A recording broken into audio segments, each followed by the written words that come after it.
Hi guys, Callum here. New video time. What are we talking about today? We're going to be looking at 5 things that make property investment a good investment. Firstly, is property a good investment?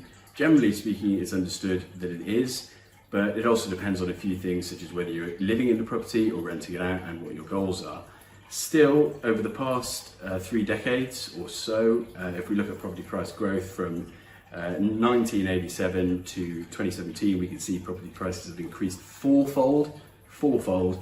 So yes, it is a good investment, and that's according to the UK Land Registry data and house prices. Although, on the contrast, buy-to-let investors are now being squeezed with higher taxes, especially those overseas. So it is perhaps a little less attractive if you're looking to get involved in short term. If you want to get in and get out, it's not as easy as it used to be because of those higher entry and exit taxes. But if you're holding for the long term, then yes, still it is a great investment. So let's jump into those 5 reasons. In no particular order, the 5 reasons are: firstly, it's a physical asset. It's something that you can touch and feel, and it's underpinned by the physical bricks and mortar and the land itself. Why is that relevant? Well, people like things they can touch and feel. They like physical assets and physical investments. Much like gold is seen as a safe haven, so is property. It's easier to understand, touch and feel than something, say, like crypto, for example. Secondly, it's an income for life. A lot of people, we find, or I find, focus quite heavily on capital appreciation when it comes to property, and just capital appreciation. What are property prices doing? How much have they gone up in the past month, in a year, whatever? I don't really think that's relevant. Obviously it depends on your goals, but for me, I think the income is the biggest thing with property. You buy a property and you're going to get an income from that for the rest of your life, for as long as you own the property. Whereas property prices rise and fall in line with the cycle, if you believe in that, in line with other underlying factors, the rents and the income are fairly inelastic. They don't drop massively, they don't go up massively, they consistently sort of rise in line with inflation. Number three, and I think one of the most powerful things that makes property such a good investment is the power of leverage. What is leverage? It's buying with a mortgage, it's using debt to purchase the property.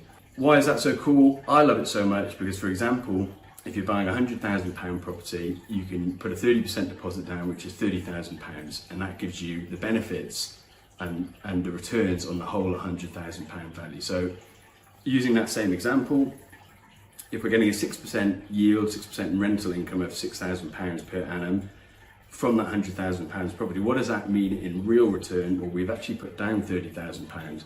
So it's £6,000 coming from £30,000, which is a real return, if you will, of 20%. Wow. Yes, there are costs and things to cover, but we're just looking and just simplifying the example for people. So, just bear that in mind as I'm talking this through. It's a simplified example. That's the income. What about from a capital appreciation perspective? Let's use the same example, £100,000 property. It goes up by 5% or £5,000 in a year. That's not just a 5% increase, because in real terms, you're getting £5,000 increase on your £30,000 investment, so that's actually a 16% return. So you're getting a capital appreciation in real terms of 16%, and you're getting an income in real terms, a yield of 20% on the actual money you've deposited. That's why we love leverage. Number 4 is inflation. Now this is twofold, so you could technically maybe call it 4 and 5, but why is this relevant? Again, it's as powerful as leverage, I think, in that what does inflation do? It increases the value of your property, so your property value goes up, usually over inflation, so the value of your money in real terms is going up, and then it actually erodes the value of your debt as well. For example, if we continue with the above or the previous example of a £100,000 property, £30,000 down, you've got a mortgage on £70,000. If you did nothing and left that for 15 years, for example, the real value of that £70,000 would be much lower in real terms. So what's happening is that inflation is eroding the value of that debt and increasing the value of the property. So it's twofold.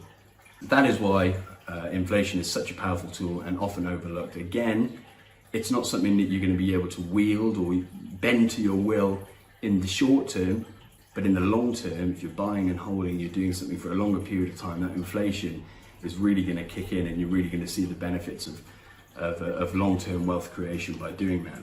Finally, number 5, the reason number 5 is it's stable. Yes, there are fluctuations. Prices do rise and fall in line with the cycle, and again, other underlying factors. But generally, it's a pretty stable asset class. You know, it's not going to jump massively or fall massively based on a tweet by Elon Musk. It's not going to rise massively or fall massively based on a tweet from Donald Trump. You know, it's stable and consistent. What are the key takeaways there then, guys? The 5 points again why we like property as an asset class. It's tangible, touch and feel it. It's an income for life. You can leverage, so you can use debt to purchase it. Inflation erodes the value of the debt and increases the property value, and it's stable. Therefore, coming back to the original question, is property a good investment? Yes, it still is a good investment over the longer term. If you're getting into it with a long-term view, then all these factors, you know, the leverage, the inflation, the consistent income, all start to stack up and compound to create or to lead to a sort of wealth building amplifier effect. If you're looking at short term, buying into a property, adding some value, flipping it, then you do need to be a bit more careful, in my opinion, because there are higher taxes now on entry. So you just need to be a bit more careful with your strategy and defining what you're doing. But underlying factors, is property a good investment? Yes, it is still a good investment, and you've got 5 reasons there. I'm sure there are more, and people will tell me there are more, and there are better ones perhaps, but those are the 5 reasons I think property is a good investment still. There we go, thanks for listening, and see you next time.